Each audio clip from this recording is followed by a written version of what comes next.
देखिए, हम लोग इंटीग्रेशन बाय पार्ट्स पढ़ रहे हैं। 2 एपिसोड हम लोग पढ़ चुके हैं। आज हमारा ये तीसरा एपिसोड है इंटीग्रेशन बाय पार्ट्स का। इंटीग्रेशन बाय पार्ट्स में इंटीग्रेशन से रिलेटेड क्वेश्चन सॉल्व करने के लिए जो सबसे इम्पोर्टेंट बात है वो यही है कि दो फंक्शन में से किस फंक्शन को हम पहला लें और किस फंक्शन को हम दूसरा मानें। तो पहला फंक्शन के चुनाव से रिलेटेड 5 रूल्स मैंने आपको 20.1 एपिसोड में समझाया था। तो उन 5 रूल्स को मैं एक एक करके लगातार समझा रहा हूँ। 2 एपिसोड हो चुके हैं, आज हमारा ये तीसरा एपिसोड है। इसमें मैं आपको तीसरे रूल को एक एग्जाम्पल के माध्यम से समझाने की कोशिश करूँगा। और ये बात तो आप अब तक समझ चुके होंगे कि अगर पहला फंक्शन चूज करने का रूल हमको बहुत अच्छे से याद हो जाए तो फिर इंटीग्रेशन बाय पार्ट्स हमारे लिए बिल्कुल बहुत ही आसान हो जाता है। तो चलिए आज शुरू करते हैं एपिसोड 20.3। रूल नंबर 3 को बहुत अच्छे से समझते हैं, ठीक है। देखिए, रूल नंबर 3 क्या कहता है कि if the integrand contains only one unintegrable function. तो देखिए, सामान्यतः इंटीग्रेशन बाय पार्ट्स में दो फंक्शन होते हैं, u और v, ठीक है। इसी को हम होल हम इसको क्या बोलते हैं, इंटीग्रेंड बोलते हैं। जिसका हमको इंटीग्रेट करना है वो क्या कहलाता है, इंटीग्रेंड कहलाता है। तो यहाँ क्या बोल रहा है, देखिए, integrand contains only one unintegrable function. तो ये बहुत ही स्पेशल केस है। इसमें दो फंक्शन नहीं है बल्कि कितने फंक्शन है, only one function. Only one function, और वो भी क्या है, अनइंटीग्रेबल, यानी कि उसको आप सीधे सीधे इंटीग्रेट नहीं कर सकते। मतलब उसके लिए सीधा सीधा कोई फार्मूला आपके पास उपलब्ध नहीं है। तो पहली बात तो क्या है कि दो फंक्शन नहीं है, केवल एक ही फंक्शन है। दूसरी बात क्या है, और वो जो फंक्शन है वो डायरेक्ट इंटीग्रेबल नहीं है, वो अनइंटीग्रेबल फंक्शन है। तब हमको क्या करना चाहिए, जो दिया हुआ अनइंटीग्रेबल फंक्शन है उसको आपको क्या मानना चाहिए, फर्स्ट फंक्शन मानना चाहिए। क्या मानना चाहिए उसको, फर्स्ट फंक्शन मानना चाहिए। और सेकंड फंक्शन के रूप में हमको एक यूनिटी लेना चाहिए, यानी एक वन से उसको मल्टीप्लाई कर देना है और वन को मान लेना है हमको सेकंड फंक्शन। क्लियर है बात। जो दिया हुआ अनइंटीग्रेबल फंक्शन है वो है आपका फर्स्ट फंक्शन, और सेकंड फंक्शन के रूप में हम वन का मल्टीप्लिकेशन कर देंगे और उस वन को क्या मान लेंगे, हम सेकंड फंक्शन मान लेंगे। तो then take the given function as the first function and unity as the second function. मतलब वन को हम क्या मान लेंगे, सेकंड फंक्शन मान लेंगे, ठीक है ना। एग्जाम्पल के लिए जैसे मान लीजिए tan इनवर्स x है, तो देखिए यहाँ पर फंक्शन तो एक ही है और ये ऐसा फंक्शन है जो अनइंटीग्रेबल है, जिसके इंटीग्रेशन के लिए कोई भी फार्मूला उपलब्ध नहीं है। समझ रहे ना बात। तो जब कोई फार्मूला उपलब्ध नहीं है तो हम इसी को ही क्या मान लेंगे, फर्स्ट फंक्शन मान लेंगे। क्या मान लेंगे, इसको फर्स्ट फंक्शन मान लेंगे और इसके सामने वन से मल्टीप्लाई करके वन को हम क्या मान लेंगे, सेकंड फंक्शन मान लेंगे, ठीक है। वैसे देखिए दूसरा उदाहरण यहाँ दिख रहा है आपको, log x square plus one. इसको भी अगर आपको बनाना है तो log x square plus one को ही क्या मान लो, फर्स्ट फंक्शन मान लो, और उसके सामने वन से मल्टीप्लाई करके वन को क्या मान लो, सेकंड फंक्शन मान लो, ठीक है। तो चलिए ये एक सवाल मैं बना के दिखाता हूँ आपको। दोनों ही सवाल बनाता हूँ मैं, आपका tan इनवर्स एक्स भी बनाता हूँ और log x square plus one भी बनाता हूँ। बिल्कुल आपको समझ में आ जाएगा कि कैसा ये रूल 3 आप लगा सकते हैं, रूल 3 की सहायता से कैसे आप सवाल को बना सकते हैं, है ना। तो पहला सवाल मैं बनाता हूँ, चलिए सबसे। तो चलिए पहला सवाल हम बनाते हैं और समझते हैं रूल नंबर 3 को कैसे हम यूज़ करेंगे। पहला सवाल हमारा देखिए, फर्स्ट क्वेश्चन है आपका, I is equal to integration of tan inverse x. tan inverse x, देखिए ये एक इनवर्स सर्कुलर फंक्शन है। इनवर्स फंक्शन का डायरेक्ट कोई भी इंटीग्रेशन का फार्मूला उपलब्ध नहीं है, तो हम सामने क्या कर देंगे, एक से मल्टीप्लाई कर देंगे। क्या करेंगे, एक से मल्टीप्लाई कर देंगे और इस वन को ही हम क्या मान लेंगे, सेकंड फंक्शन मान लेंगे। क्या मान लेंगे, सेकंड फंक्शन। और ये जो आपका होगा क्या होगा, फर्स्ट फंक्शन, ठीक है। अब चलिए फार्मूला यूज करते हैं। फार्मूला क्या बोलता है, फर्स्ट फंक्शन, पहले आप लिख दो first function tan inverse x, first function, ठीक है, into integration of second function. तो इनटू सेकंड फंक्शन आपका वन है, तो वन का इंटीग्रेशन क्या होगा, एक्स होगा, तो यहाँ पर एक्स रख दो। First function into integration of second function minus integration of differentiation of first function. तो ये टेन इनवर्स एक्स यहाँ पर आपका फर्स्ट फंक्शन है, इसका डिफ्रेंसिएशन क्या होता है 1/1 प्लस एक्स स्क्वायर होता है, तो आप लिख दो 1/1 प्लस एक्स स्क्वायर।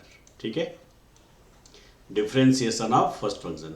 फिर इंटीग्रेशन ऑफ सेकंड फंक्शन, मतलब 1 का आपको इंटीग्रेशन करना है, तो 1 का इंटीग्रेशन क्या हो जाएगा आपका x हो जाएगा, और इस पूरे का फिर से इंटीग्रेशन, ये तो फार्मूला लगा दिया हमने, first function into integration of second function minus integration of differentiation of first function into integration of second function. Okay, आगे बढ़ते हैं। चलिए i इज इक्वल टू क्या हो जाएगा, देखिए i इज इक्वल टू, इस x को मैं सामने ले देता हूँ, तो ये हो गया x tan inverse x minus देखिए क्या होगा, इस x को लिख दीजिए यहाँ पर, क्या हो जाएगा देखिए integration of x upon 1 plus x square dx। ठीक है, तो बहुत ही आसान सवाल है ये, देखिए ध्यान से समझिए, केवल एक ही बात आपको ध्यान रखना है कि tan इनवर्स x को फर्स्ट फंक्शन लेना है और यूनिटी को क्या लेना है, आपको सेकंड फंक्शन लेना है। ठीक है, अब आप आगे बढ़िए, i इज इक्वल टू देख लीजिए x tan inverse x minus, अब ये जो आपका x अपान 1 प्लस एक्स स्क्वायर dx आया है, इसको मैं मान लेता हूँ i1, इसको i1 मान लेता हूँ, और इसको अलग से सॉल्व करके फिर से क्या करूँगा, मैं i1 का वैल्यू यहाँ पे रख दूंगा और सवाल बन जाएगा। तो इसलिए मैं इसको पहला इक्वेशन मान लेता हूँ, फिर i1 निकाल लेता हूँ, फिर पहले इक्वेशन में i1 का वैल्यू रख देता हूँ, दैट्स ऑल। तो चलिए i1 क्या है आपका, i1 इज इक्वल टू क्या होगा देख लीजिए, i1 integration of x upon 1 plus x square. ये बहुत ही आसान सवाल है, बहुत ही आसान। 1 प्लस एक्स स्क्वायर को मैं t मान लेता हूँ यहाँ पर, ठीक है ना, ये जो 1 प्लस एक्स स्क्वायर है इसको t मान लो। चलो let 1 plus x square is equal to t। ठीक है, तो क्या हो जाएगा आपका, देखिए 2x dx is equal to dt हो जाएगा, तो x dx क्या हो जाएगा आपका हाफ dt, क्या हो जाएगा हाफ dt। ठीक है, अब ये x dx है, इसके जगह मैं रख दूंगा हाफ dt रख दूंगा। ठीक है, तो चलिए क्या हो जाएगा, i1 is equal to integration of ये x dx है, इस x dx के जगह क्या रख दो, हाफ dt रख दो, तो हाफ सामने रख दो और dt यहाँ पे रख दो अपॉन, ये आपका 1 प्लस एक्स स्क्वायर है, 1 प्लस एक्स स्क्वायर की जगह आपने क्या माना था, t माना था, तो यहाँ पर आप t रख दो, ये t। ठीक है, अब ये हो गया आपका i1 is equal to half log t। ठीक है ना, तो i1 इज इक्वल टू क्या हो जाएगा आपका हाफ लॉग, अब t की जगह आपने क्या माना 1 प्लस एक्स स्क्वायर, ये लिख दो 1 प्लस एक्स स्क्वायर, i1 निकल गया। अब i1 का वैल्यू कहाँ रख देना है आपको, इक्वेशन नंबर फर्स्ट में रख देना है, काम खत्म हो जाएगा।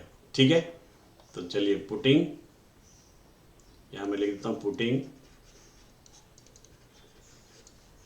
Value of i1 in equation number 1, है ना। अब इक्वेशन 1 आप लिख दो, पहले इक्वेशन ये था आपका i is equal to x tan inverse x minus i1, तो यहाँ लिख दो i is equal to x tan inverse x minus i1, और यहाँ पर आप वैल्यू रख दो, तो क्या हो जाएगा देखो, i is equal to x tan inverse x जो करते हो, i1 के जगह लिख दो आप half log 1 plus x square, और लास्ट में एक कांस्टेंट जोड़ दो c, ये आपका आंसर हो गया। तो ये बहुत ही आसान सवाल है, आराम से आप बना सकते हो। बस एक ही बात ध्यान रखना है आपको कि आप tan इनवर्स x को पहला फंक्शन मान लीजिए और 1 से मल्टीप्लाई करके 1 को क्या मान लीजिए, दूसरा फंक्शन मान लीजिए, और इंटीग्रेशन बाय पार्ट्स का आप यहाँ पर फार्मूला लगा दीजिए। तो इसको मैं रिवीजन कर देता हूँ एक बार। चलिए, first function tan inverse x आपने लिया, into integration of second function 1 का इंटीग्रेशन आपने x लिखा, फिर minus integration of differentiation of first function मतलब tan इनवर्स x का डिफरेंशिएशन, tan इनवर्स x का डिफरेंशिएशन 1/x² होता है, ठीक है। फिर इंटीग्रेशन ऑफ सेकंड फंक्शन, तो 1 का इंटीग्रेशन क्या होता है, x होता है। अगले स्टेप में हमने क्या किया, ये जो x/1 + x² आया है इसको मैं मान लेता हूँ I1 और इसको अलग से लिख देता हूँ I1 और लिख के फिर से इसका क्या कर देता हूँ मैं, इंटीग्रेशन कर देता हूँ। तो ये आ गया आपका log 1 + x²। I1 का वैल्यू रख देता हूँ इक्वेशन नंबर 1 में, तो आंसर आ जाता है। तो बहुत ही आसान सवाल है, बिल्कुल 1 मिनट में आप इस सवाल को बना सकते हैं, है ना। एक सवाल और बना लेते हैं, चलिए। दूसरा सवाल यहाँ पर जो लिखा हुआ था क्या है आपका, देखिए log x² + 1, log x² + 1, इस सवाल को बनाते हैं, चलिए, ठीक है। दूसरा क्वेश्चन है आपका I = integration of log x² + 1 dx। इसमें भी आपको वही तीसरा रूल लगाना है। और तीसरे रूल के लिए कि यूनिटी चाहिए आपको, तो 1 से आप यहाँ पे मल्टीप्लाई कर दीजिए और 1 से मल्टीप्लाई करके क्या करना है आपको, 1 को क्या मान लेना है, सेकंड फंक्शन, और जो फंक्शन दिया हुआ है पहले से उसको मान लेना है आपको फर्स्ट फंक्शन। तो ये आपका हो गया फर्स्ट फंक्शन, ये आपका हो गया सेकंड फंक्शन, ठीक है। अब आप फार्मूला क्या लगा देंगे, first function into integration of second function. तो देखिए क्या हो जाएगा, I = फर्स्ट फंक्शन आप लिख दीजिए log x² + 1, log x² + 1, ये आपका हो गया first function into integration of second function, 1 का इंटीग्रेशन करिए तो 1 का इंटीग्रेशन x हो जाएगा, minus integration of differentiation of first function मतलब log x² + 1 का आपको क्या करना है, यहाँ पे डिफरेंशिएशन करना है। तो log x² + 1 का डिफरेंशिएशन 1/x² + 1, फिर आपको x² + 1 का डिफरेंशिएशन करके मल्टीप्लाई करना पड़ेगा, तो इंटू क्या हो जाएगा आपका 2x। तो ये पूरा जो है ये डिफरेंशिएशन है किसका, log x² + 1 का डिफरेंशिएशन है, ठीक है। तो इसका आपने डिफरेंशिएशन किया फर्स्ट फंक्शन का, फिर इंटू क्या होता है आपका इंटीग्रेशन ऑफ सेकंड फंक्शन, तो इंटू आपका 1 का इंटीग्रेशन क्या हो जाएगा, x हो जाएगा, और ये आपने dx लिख दिया। समझ में आ गया बात। देखिए क्या किया मैंने, log x² + 1 को डिफरेंशिएट किया, तो log x का डिफरेंशिएशन 1/x होता है, तो log x² + 1 का क्या हो जाएगा 1/x² + 1, है ना। फिर आपको चेन डिफरेंशिएशन आपने पढ़ा है, जो फंक्शन x² + 1 आया उसका आपको फिर से डिफरेंशिएशन करना पड़ेगा, तो x² + 1 का डिफरेंशिएशन हो जाएगा 2x, तो 2x से यहाँ पर मल्टीप्लाई कर दिया। तो ये पूरा जो आया आपका, ये इसका डिफरेंशिएशन है फर्स्ट फंक्शन का। और सेकंड फंक्शन का आपको इंटीग्रेशन करना है, तो सेकंड फंक्शन आपका 1 है, तो 1 का इंटीग्रेशन आपने कर दिया x, और फिर पूरे का इंटीग्रेशन, ये आपका फार्मूला आपने लगा दिया, ठीक है। इसके आगे बढ़ते चलिए, I = log x² + 1, ये आपने लिखा, और ये x को आप सामने लिख दीजिए ऐसे, ठीक है ना, माइनस यहाँ क्या हो जाएगा, देखिए integration of 2x² upon x² + 1, okay. 2x² upon x² + 1 आ गया। आप ये 2 को बाहर निकाल दीजिए और यहाँ पर आप x² बचेगा, उसमें लिख दीजिए x² + 1 - 1, ऐसे भी लिख सकते हैं, या फिर आप डायरेक्ट डिवाइड करके भी इसको बना सकते हैं। I = क्या हो जाएगा, देखिए x log x² + 1, ये लिख दिया मैं, और ये 2 को बाहर निकाल दिया, और इस x² को मैं लिख दूंगा x² + 1 - 1 अपॉन x² + 1। ये +1 - 1 अगर आपको ना करना हो तो ये x² को x² + 1 से सिंपल डिवाइड कर दीजिए, तब भी आपका सवाल बन जाएगा, ठीक है ना।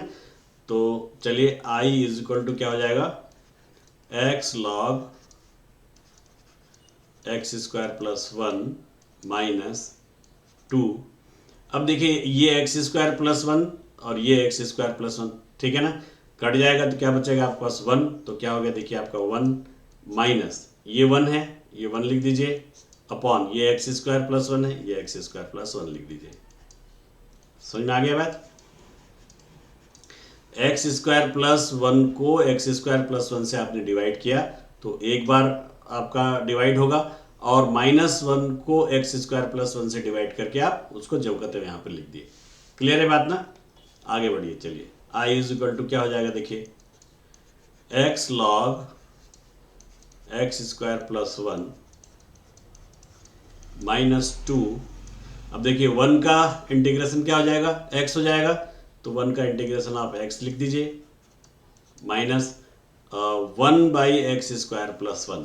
1/x² + 1 का जो इंटीग्रेशन है वो होता है tan 1x। क्या होता है? tan 1x। तो ये हो जाएगा आपका tan 1x। याद रख लीजिए, tan 1x का डिफ्रेंसिएशन जो है वो 1/x² + 1 होता है, और 1/x² + 1 का जो इंटीग्रेशन है वो tan 1x होता है, क्योंकि डिफ्रेंसिएशन और इंटीग्रेशन एक दूसरे के रिवर्स प्रक्रियाएं हैं। ठीक है ना? तो 1/x² + 1 का इंटीग्रेशन क्या होता है, tan 1x होता है। इसको याद कर लीजिए। ठीक है, और ये सवाल आपका बन गया। देखिए कितना आसान सवाल है। एक कांस्टेंट हम लोग लास्ट में जोड़ते हैं, जो यहाँ पर जोड़ दिए, आपका आंसर आ गया x log x² + 1 -2 और ब्रैकेट में x - tan 1x। तो बहुत ही आसान सवाल है। आपको बस एक ही चीज़ याद रखना है कि आप यहाँ पर log x² + 1 को फर्स्ट फंक्शन लेके 1 को क्या करेंगे, आप मल्टीप्लाई करके उसको सेकंड फंक्शन एज्यूम कर लेंगे। अगर आप इतना कर लेते हैं तो ये सवाल बहुत ही आसानी से बन जाएगा, इसमें कहीं भी कोई कठिनाई नहीं है। तो मैं एक बार फिर से रिवाइज कर देता हूँ सवाल को जल्दी। फर्स्ट फंक्शन मैंने log x² + 1 को माना है first function, into integration of second function. ये 1 है, 1 का इंटीग्रेशन क्या होगा, आपका x होगा, minus integration of differentiation of first function. log x² + 1 का आपने डिफ्रेंसिएशन किया तो 1/x² + 1 आया, और फिर x² + 1 का जब डिफ्रेंसिएशन आप करोगे तो 2x आएगा, तो 2x से आपने मल्टीप्लाई कर दिया। फिर into integration of second function, मैंने इंटू 1 का इंटीग्रेशन x लिख दिया। ठीक है, इसको सॉल्व कर दिया, 2x² + x² + 1 आ गया। 2 को मैंने बाहर निकाल दिया, ऊपर जो x² बचा उसको मैंने x² + 1 - 1 लिखा। फिर x² + 1 से x² + 1 को डिवाइड किया तो क्या बचा, 1, और -1 से x² + 1 को डिवाइड किया तो बचा 1/x² + 1, जो कहते हुए लिख दिया मैंने। ठीक है, और इसके बाद यहाँ पर फार्मूला लगा दिया, 1 का इंटीग्रेशन x होगा, 1/x² + 1 का इंटीग्रेशन tan 1x होगा, एक कांस्टेंट मैंने c जोड़ दिया, काम खत्म, और ये आपका हो गया आंसर।